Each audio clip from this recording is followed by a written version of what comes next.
তুমি কেন বলো তোমাকে দিয়ে জীবনে কিচ্ছু হবে না? তুমি যদি আজকে জীবন যুদ্ধে হেরে যাও তাহলে এই হারটা শুধু তোমার একার না। তুমি যেদিন এই পৃথিবীতে এসেছিলে তোমার বাবা তোমাকে কোলে নিয়ে তোমার চোখের দিকে তাকিয়ে তোমার বাবা স্বপ্ন দেখেছিল। ওই দিন থেকে আজ পর্যন্ত তোমার বাবা তোমাকে নিয়ে হাজারো লক্ষ স্বপ্ন দেখেছে। তুমি যদি আজকে বলো বাবা আমি হেরে গেলাম, আমাকে দিয়ে কিচ্ছু হবে না, তাহলে তোমার বাবার তোমাকে নিয়ে দেখা হাজারো লক্ষ স্বপ্ন মাটির সাথে ধুলোয় মিশিয়ে যাবে। তুমি এটাকে কিভাবে সহ্য করবে? হাউ উইল ইউ বিয়ার ইট? কিভাবে সহ্য করবে বলো? তোমার মা তোমার জন্ম থেকে আজ পর্যন্ত তার মোনাজাতে হাজারো লক্ষ ফোঁটা চোখের পানি ছেড়েছে। আজকে তুমি যদি বলো আমাকে দিয়ে কিচ্ছু হবে না, তাহলে তোমার মায়ের চোখের পানি আজকে মিথ্যা হয়ে যাবে। কেন তুমি হার মানতেছো? তোমার বাবা তোমাকে মানুষ করতে গিয়ে সমাজের কত মানুষের কাছে কত কথা শুনেছে। তুমি কি চাও না let your father be proud to tell everyone this is my son? তোমার বাবা একদিন সমাজে মাথাটা উঁচু করে বলুক এই যে দাঁড়িয়ে রয়েছে সে আমার ছেলে। তুমি কি চাও না এই কথাটা তোমার বাবা বলুক?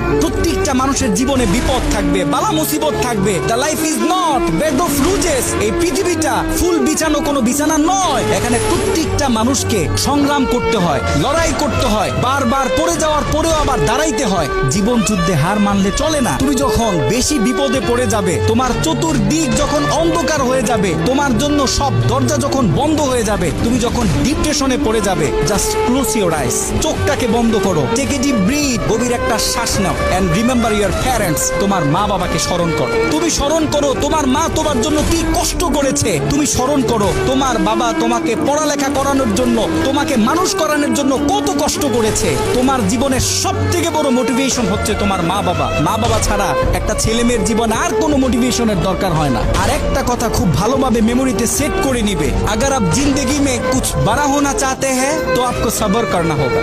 জীবনে যদি বড় কিছু হতে চাও তাহলে তোমাকে বড় ধৈর্যশীল হতে হবে।